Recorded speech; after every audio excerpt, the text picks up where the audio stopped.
Я был свидетелем становления и активным участником государственности Республики Казахстан, формирования государственности Республики Казахстан.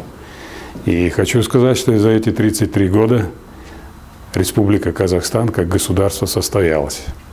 Неотменно его институтом это, безусловно, является Министерство обороны, его вооруженные силы. Поэтому я вижу те изменения, которые сегодня происходят в вооруженных силах Республики Казахстан, они достаточно значимые, их видно, их можно пощупать, поэтому я горжусь вооруженными силами и поздравляю их с 33-й годовщиной образования Республики Казахстан.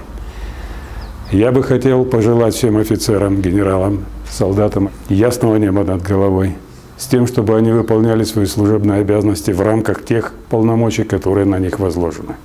Много задач по защите наших рубежей, но основная и главная – это безопасность и территориальная целостность нашего государства. Да здравствуют наши вооруженные силы, да здравствует Республика Казахстан.